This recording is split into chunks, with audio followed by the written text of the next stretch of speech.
I think maybe this guy should go over to Ukraine, help out. That is a great idea. How long of a flight would that be? That's a pretty good looking Superman there, isn't it? Superman. Yeah. Not fun. Boy, this is rough.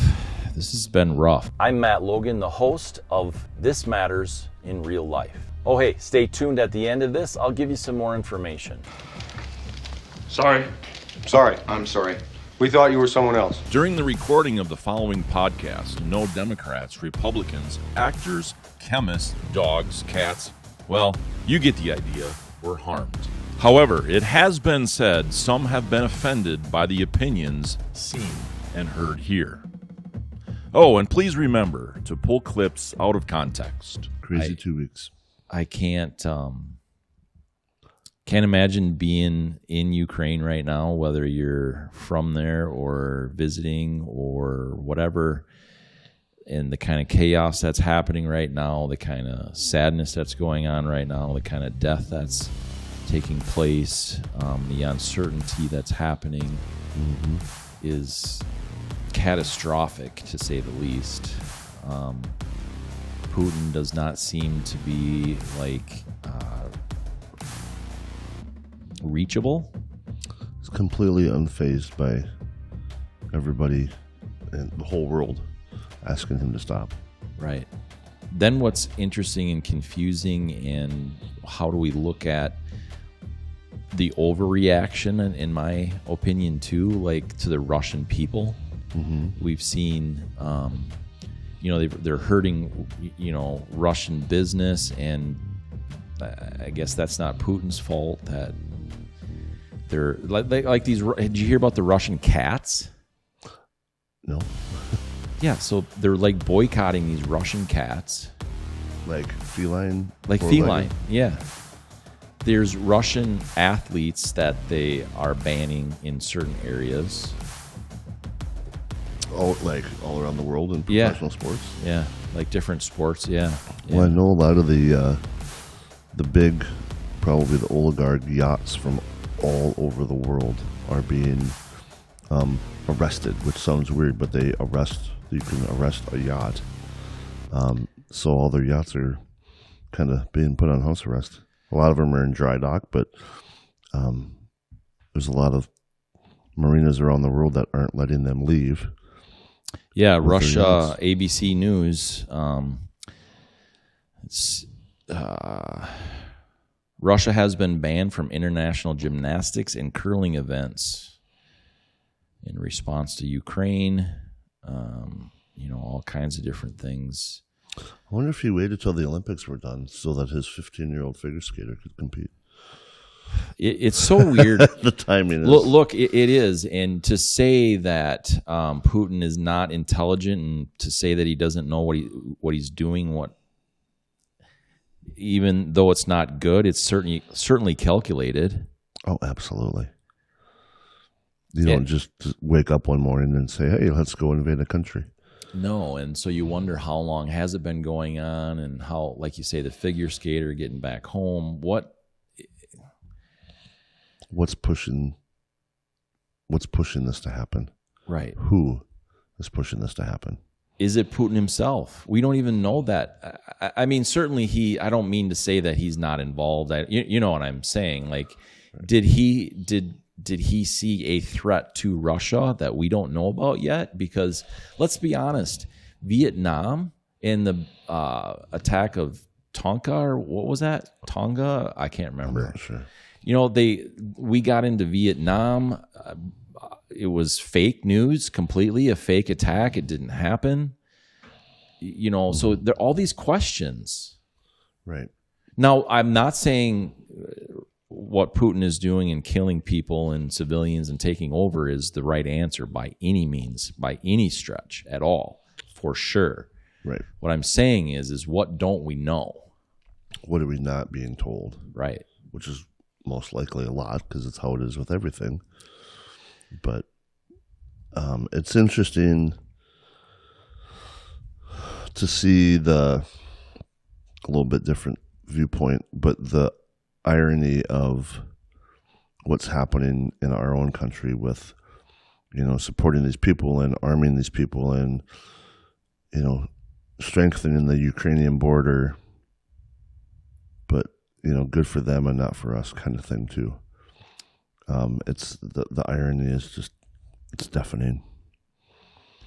It is deafening. That's a good way to put it. Yeah. It's good that, I don't know anybody that isn't in support of the Ukrainian people. They're also not an idealistic country either. So you got to kind of take that with a grain of salt. But, we all have our own faults, of course. But I don't know. I actually saw a story this morning that was reassuring, and it was with all of the refugees fleeing Ukraine. And they were coming in.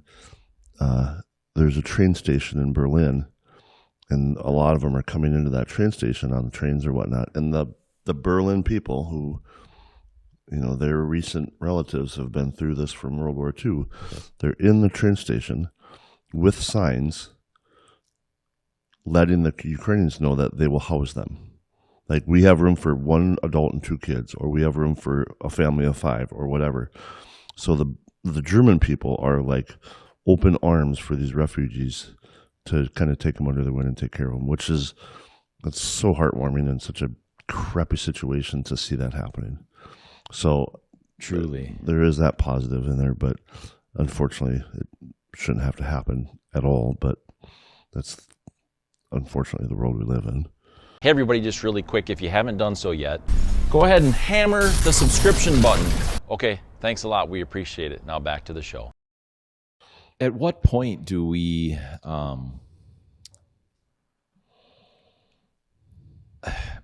so I'm not quite sure how to word this, but we know that there's some sort of sleight of hand happening. I mean, we know that. It happens in all these kinds of things and conflicts. There's so much that we don't know or understand. Whether that's good or bad or whatever, that's not my point. My point is what's happening in the other hand. I mean, I said that immediately. I got podcasts pulled off of all the platforms other than I think like Apple maybe, and it's probably gone now because they didn't like it. But early April, after this thing got drug out more than the whole 15 days of Slow the Spread, I did some podcasts and they got pulled just because I'm asking questions. I said, this is a sleight of hand. There's more to this. And, obviously now, very recently, the mask mandates came off and all these things we're seeing the truth. The numbers were skewed. I'm not saying COVID wasn't real or isn't real, but we definitely see that big pharma is deep within the Senate and Congress and all of them, and so there's a lot of money to be had. So my point of saying all that is there is a sleight of hand. There is something else happening. There are mirrors, and they're forcing us to look at this one spot right now on the globe because something else is happening. That's my opinion. It's not conspiracy. I'm not saying what it is, but something is. I believe it. I wouldn't be surprised. So I want to say the USS Maddox destroyer was in the Gulf of Tonkin on August 2nd. It was attacked by North Vietnamese torpedo boats. And then 2 days later, the Johnson administration had claimed that it was attacked again. And that's when they said, okay, we got to... So that's what it was. So the first attack, it looks like, was legitimate. The second, not. I just wanted to clarify that. I knew I remembered something about it. Yeah. Well, and our country is not an innocent country by any means. No. And I've been watching some other podcasts in regards to Ukraine. And one of them, the discussion was how ironic is it of America to be condemning Putin for stuff that we've done. I mean, the invasion of Iraq and the whole weapons of mass destruction thing. Right. Well, let's talk about the Chinese. Shall we? Sure. We know the Uyghur Muslims in China have been persecuted at minimum. We know that they have been in, what do they call them? The nice word for it, like internment camps or something? Re-education camps? Yeah, I mean, there's a few words I think for it, but I think that's what I saw in Red Dawn, re-education camp. yeah, Red Dawn. It's probably been true. watched pretty highly in the last couple of weeks. Yeah, that's interesting. I kind of forgot about that movie. Mm-hmm. On my other podcast, maybe we should review that. You should come in as a special guest, and that'd be fun. I'll give you all kinds of details on that movie. Yeah, yeah. The original or the remake? I've only seen the remake twice. Okay, but not seen the original a few hundred times. Nice. Yeah. Anyway, I digress. Yeah. But we know some of these things. We know the athletes are supporting China, like LeBron James, and he's been very vocal about that. Because they're making his shoes. Exactly. And so that the point is like they're standing up and saying that, hey, what's going on here is bad, but what's happening in China is not. You know, there's so many things happening and going on is really my point. Right.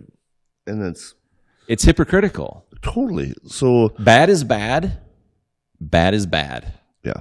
It has to be it has to be all inclusive. Evil has to be all inclusive. Right. Period. No, yeah. And it's so when China takes over Singapore, because that's going to happen next. You think so? That domino's tipping. Singapore. Does that mean all of these? I think so. Is it Singapore or Taiwan? Well, Taiwan is what they. Sorry, Taiwan. Yeah. My bad. Okay. So when the Chinese take over Taiwan, does that mean that everybody's going to burn their Apple products that are all made in China, and they're pretty much everything that we have in our homes is made in China? Yeah. You know, you've seen the liquor stores and the grocery stores pull their Russian vodka that's typically not made in Russia. Right. I understand their gesture, but so are They're all these pouring it down the drains? I mean, Yeah. come on. So are all these celebrities? Don't buy anymore. Right. But what? They already got the money. I mean, give me the vodka. I mean, if you're going to pour it, I mean, let's just let's be generous at least. Yeah, no, I'm kidding. But okay, put your iPhones down. Yeah. Burn your iPhones and burn your Nikes and burn your Reeboks and pretty much everything you have on your feet, on your body, on the TV, and your electronics. Yeah. Yeah. If you're gonna do that to Russia, you got to do that to China. You do, and other places. That's going to hurt a hell of a lot more. Right. To get rid of all your stuff made in China. Right. It is, and there again, it's the emotional response that they're trying to get from people that is very destructive.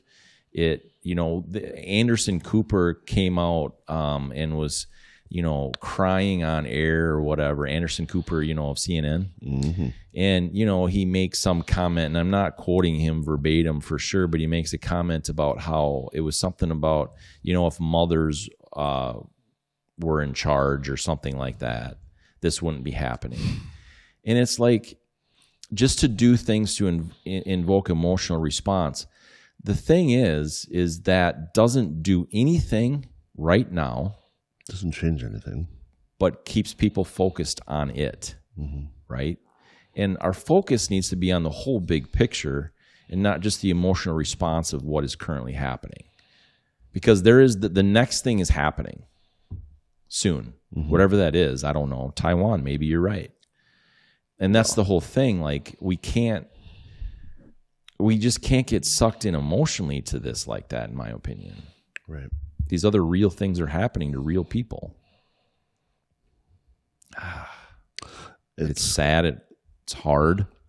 And I don't know if there's any sides to take. I mean, don't blame the Russian people for what Putin is doing.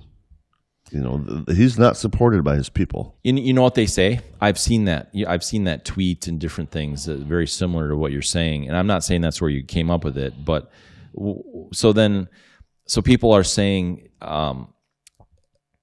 why don't you do that then with X, Y, Z? Why don't you stand up against the vaccine mandates? Why don't you stand up against? I think I did. What's that? I said I think I did. I think I might have too. Yeah. But they're asking these people these questions, like on Twitter and stuff. Right. And it's like, and Twitter's a very just evil place in itself. That's all they do is they just bash each other on Twitter all day long. And it sucks. But but it's like, well, what did you do to stand up about this in your own neighborhood? What about your, and everybody's like, you hear that? Silent. Mm-hmm. So they're saying the Russian people should stand up to Putin. It's great in theory, but they're going to die, or they're going to go to a camp. Or there's something there that we don't know. Right. Yeah. I don't know. I'm not saying attacking somebody and blowing up cities and killing people and all these other things are terrible. I don't mean that's the solution. Right. How do you do a coup on Putin? Right. That'll get us flagged. I mean, he's one of the most powerful men in the world. He's got one of the biggest armies in the world. How do you take that down? Right. Kind of like that whole January 6th insurrection thing. Oh, yeah. Did you hear that Biden? People didn't have guns and tanks and anti-aircraft missiles, but it was a coup. Right. And Biden kind of blamed the thing that's happening in Ukraine with Russia on January 6th, that opened up the door. Insurrection. Yeah. He said that opened up the door to show that kind of stuff could be done. I don't think it's quite the same. You have to go look at the video, but it was like, I'm like, you got to be kidding me. Well, he didn't directly say it that way. The State of the Union was kind of the whole. Yeah, got to be. It was kidding a me. Ukrainian. I don't remember any rifles or tanks or aircraft or anything on January 6th. No. Yeah, none of that. And I don't think they've even one step further. I don't think they've had any proof that there was a planned riot even. Right. There were definitely, it's been proven that there were some infiltrators and instigators. Yes. That's a well-proven fact. And, even Biden had said that, the 5 officers that were killed on January 6th. Well, let's start with this. No officers were killed on January 6th. Right. 1 had a stroke, 4 committed suicide. Were they Clinton? That's going to get you flagged right there. I apologize. Nobody's going to see this episode. God. Can you rewind that? I know. There's a lot that we should edit that one out. We should rewind, but not on the podcast. There's a lot of things in the world that needs to be rewound. Just beep that one out, Matt. I know we don't edit it, but just beep that word out. Right. It's said sarcastically, clearly, but it's also said with because of the evidence that has been shown. I mean, it's there. The evidence is there. Comparing apples and oranges. We're not. No. But our president is. Yes. If you haven't done so yet, support us. How did we say recently? It was our advertising budget. Is that how I said it? I can't remember now. Yeah. There is none. We're just a couple of guys that, we started out as a team, and they're doing their own thing to support the world, and we're still here doing this, and whether it's important or not, if you like it, I guess we think it's important. Yeah. Be our advertising budget. Share this with your friends if you like it. Not every episode you're going to like, and I understand that. And just speak up and good faith conversation. Let us know why you don't like it. Yeah, exactly. Give us hell. So we'll see you next time. Hey, I know that there's a lot of things to be critical of me for, and I accept that. I've not always made the best decisions, but I've always tried to learn. Always tried to not repeat mistakes and give grace. Truth is I'm trying to do things to build a decent future, and this remodel here is to give a place for people to come and have conversations and just do things like build the future. Just build the future in the best way that we can, and we do that by conversation. That's how it starts, finding solutions through conversation. Hey everybody, thanks for listening to this conversation that I just had. I was very honored to be a part of it, honored to be the host of This Matters in Real Life. I think it's extremely important to cover a lot of different things and topics and get people's opinions. When my daughter died in the car crash 10 years ago, I said that's what I would do. I would look at the answers, I would look at the truth, and I would make sure that they would intersect. They would not divorce each other. It's so often that we want answers that are not the truth. We want answers that are comfortable. We want answers that make us feel good. Well, there's a lot of things in life that is just, it's not the case. So who am I? Well, I am you. I'm no different than you are. I eat and sleep and, all the different things. Same thing that you do. I hurt. I feel joy. I've had a lot of experience, probably just like you. I work hard, probably just like you. One of the things that you can do to support us is go to shinybrandmerch.com, where you'll see things like the sweatshirt that I have on. I work. I'm a full-time, a truck driver. What do I deliver? Well, I deliver trucks. It's a little bit different of a gig than a normal truck driver, yes, but I am what would be considered a commercial vehicle transport specialist. So about 5 to 6 days a week, I deliver trucks. I get into a truck, I go 2,000 miles, I deliver it to its new owner, I get on an airplane and I go find another one. Nothing real glamorous unless you make it that way. And I've decided that I would have a lot of conversations along the way, and some of those conversations I'll be able to share with you. Again, hey, thanks for your support. Appreciate you. We'll see you next time.